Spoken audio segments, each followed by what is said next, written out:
Ratified the amendment to allow the income tax was never legally met, and this has even been cited in modern court cases.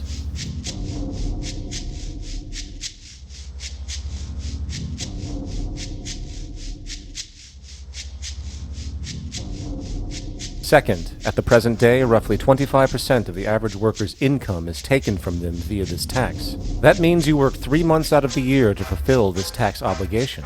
And where does that money go? Well, according to the Grace Commission report of the 1980s, 100% of what is collected is absorbed solely by interest on the federal debt and by federal government contributions to transfer payments. In other words, all individual income tax revenues are gone before 1 nickel is spent on the services which taxpayers expect from their government.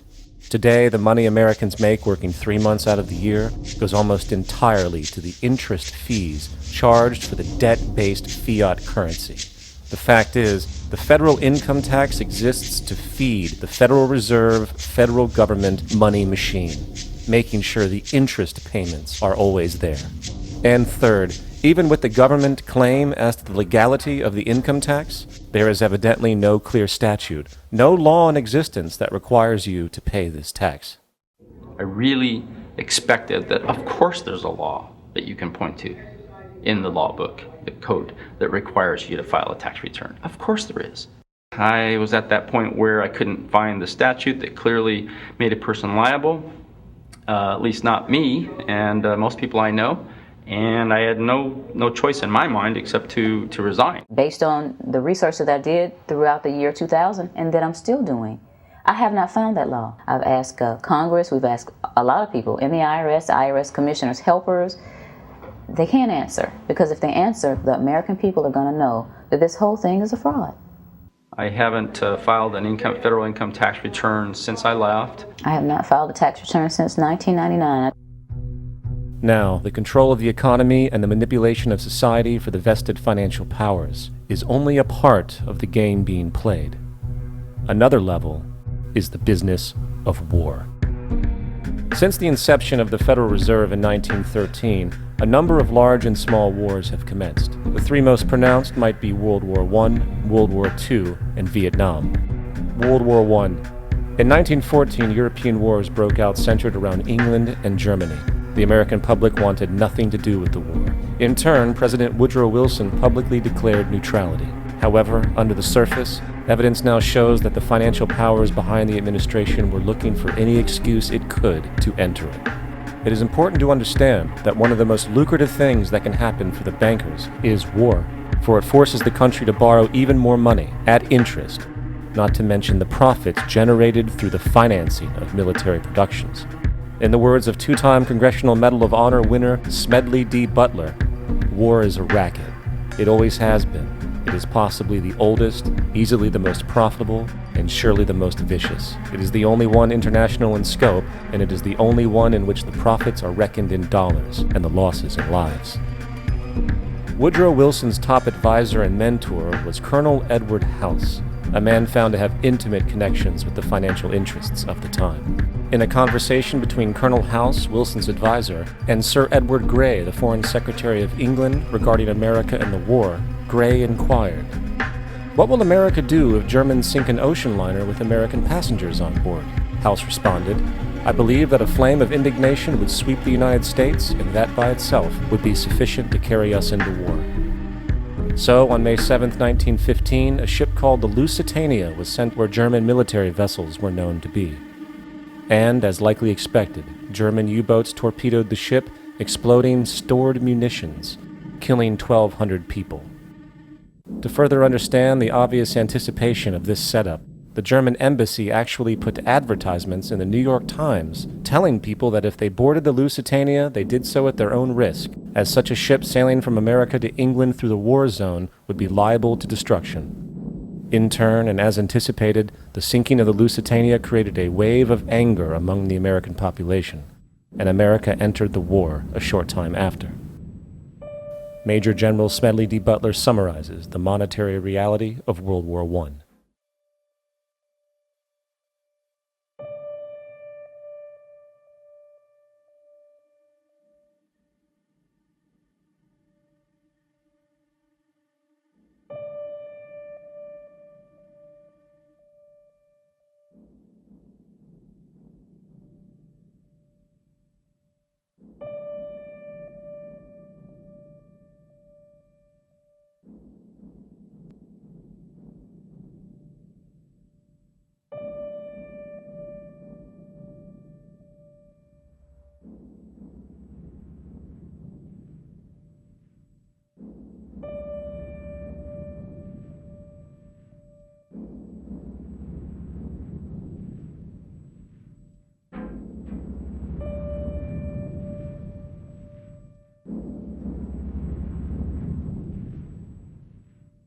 World War II. On December 7, 1941, Japan attacked the American fleet at Pearl Harbor, triggering U.S. entry into that war. President Franklin D. Roosevelt declared the attack was a day that will live in infamy. A day of infamy indeed, but not because of the alleged surprise attack on Pearl Harbor. After 60 years of surfacing information, it is clear that not only was the attack known well in advance, it was outright wanted and provoked. In a journal entry by Roosevelt's Secretary of War, Henry Stimson, dated November 25, 1941, he documented a conversation he had with Roosevelt. The question was how we should maneuver them into firing the first shot. And in congressional testimony later, he added, "It was desirable to make sure the Japanese be the ones to do this, so that there should remain no doubt as to who were the aggressors." In the months leading up to the attack on Pearl Harbor, Roosevelt had done almost everything in his power to anger the Japanese, showing a posture of aggression. He halted all of Japan's imports of American petroleum. He froze all the Japanese assets in the United States. He made public loans to nationalist China and supplied military aid to the British, both enemies of Japan in the war, which, by the way, was in complete violation of international war rules. And with numerous Japanese codes broken in advance revealing the plan to attack, on December 7, 1941, Japan was allowed to attack Pearl Harbor, killing 2,400 soldiers. Before Pearl Harbor, 83% of the American public wanted nothing to do with the war. After Pearl Harbor, 1 million men volunteered for that war. It is important to note, Nazi Germany's war effort was largely supported by two organizations, one of which was called IG Farben. IG Farben produced 84% of Germany's explosives. One of the unspoken partners of IG Farben was J.D. Rockefeller's Standard Oil Company in America. In fact, the German Air Force could not operate without a special additive patented by Rockefeller's Standard Oil.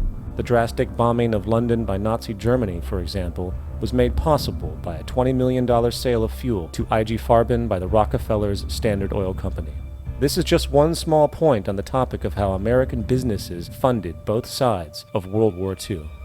One other treasonous organization worth mentioning is the Union Banking Corporation of New York City. Not only did they finance numerous aspects of Hitler's rise to power, along with actual materials during the war, it was also a Nazi money laundering bank, which was eventually exposed for having millions of dollars of Nazi money in its vaults.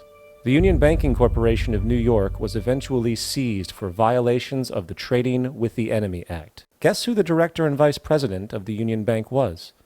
Prescott Bush, the father and grandfather of former U.S. Presidents George W. Bush and George H.W. Bush. Vietnam. The United States' official escalation and entry into the Vietnam War came after an alleged incident involving two U.S. destroyers being attacked by North Vietnamese PT boats in the Gulf of Tonkin. This was known as the Gulf of Tonkin Incident. This situation was the catalytic pretext for massive troop deployment and full-fledged warfare. One problem, however, the attack on the U.S. destroyers by Vietnamese PT boats never happened. Former Secretary of Defense Robert McNamara stated years later that the Gulf of Tonkin incident was a mistake, while declassified documents released years later show that it was a farce, manipulated for the purposes of war. And once in the war, it was business as usual. In October 1966, President Lyndon Johnson lifted trade restrictions on the Soviet bloc, knowing full well that the Soviets were providing upwards of 80% of North Vietnam's war supplies. Consequently, the Rockefeller interests financed factories in the Soviet Union, which the Soviets used to manufacture military equipment and send it to North Vietnam. However, the funding of both sides in this conflict was only one side of the coin. In 1985, Vietnam's rules of engagement were declassified. This detailed what American troops were and were not allowed to do in the war. It included such absurdities as North Vietnamese anti-aircraft missile systems could not be bombed until they were known to be fully operational. No enemy could be pursued once they crossed the border of Laos or Cambodia. And most revealing of all, the most critical strategic targets were not allowed to be attacked unless initiated by high military officials. Apart from these illogical limitations, North Vietnam was informed of these restrictions and therefore could base entire strategies around the limitations of the American forces.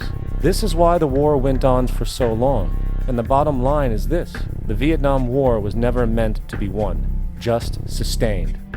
This war for profit and resources resulted in 58,000 American deaths and 3 million dead Vietnamese. So, where are we now? September 11th was the jumpstart for a hegemonic agenda, enabling the possibility of constant global warfare. It was a staged war pretext no different than the sinking of the Lusitania, the provoking of Pearl Harbor, and the Gulf of Tonkin lie. In fact, if 9/11 wasn't a planned war pretext, it would be an exception to the rule. It has been used to launch 2 unprovoked illegal wars, one against Iraq and one against Afghanistan. However, 9/11 was a pretext for another war as well, the war against you. The Patriot Act, Homeland Security, the Military Tribunals Act, and other legislations are all completely designed to destroy your civil liberties and protect those in power. Currently in the United States, unannounced to most Americans, your home can be searched without a warrant, without you being home. You can in turn be detained indefinitely, with no charges revealed to you, no access to a lawyer, and legally tortured, all under the suspicion that you might be a terrorist. If you need a painted picture of what is happening, let's recognize how history repeats itself.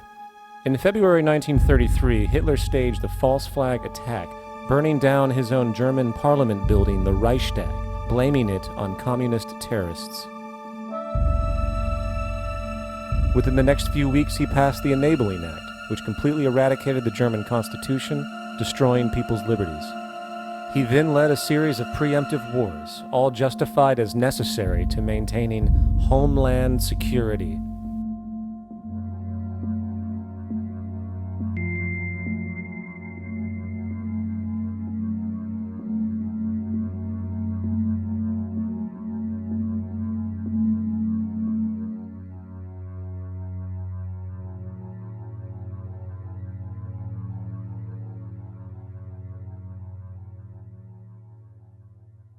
Am Schicksal des Kommunismus und der sich mit ihm verbrüdernden anderen Organisationen ändert dies nichts. Our enemy is a radical network of terrorists and every government that supports them. It's time to wake up. The people in power go out of their way to make sure you are perpetually misled and manipulated. The majority's perception of reality, especially in the political arena, is not their own. It is shrewdly imposed upon them without them even knowing it. For example, the public at large now believes the invasions of Iraq and the Middle East, along with the resulting instability, are the consequences of political and military mistakes. What the public fails to see, of course, is that the destabilization of the Middle East is exactly what the Western interests want. This war is to be sustained so the region can be divided up, domination of the oil maintained, continual profits reaped for defense contractors, and most obviously, permanent military bases established to be used as launching pads against other oil-bearing, non-conforming countries such as Iran. For further implication that the Middle East destabilization is purely intentional, in 2005, 2 elite British SAS officers were arrested by Iraqi police after being caught driving around in their car shooting at civilians while dressed up as Arabs. After being arrested and taken to a jail in Basra, the British Army immediately demanded the release of these men. When the Basra government refused, British tanks came in and physically broke out the men from the Basra.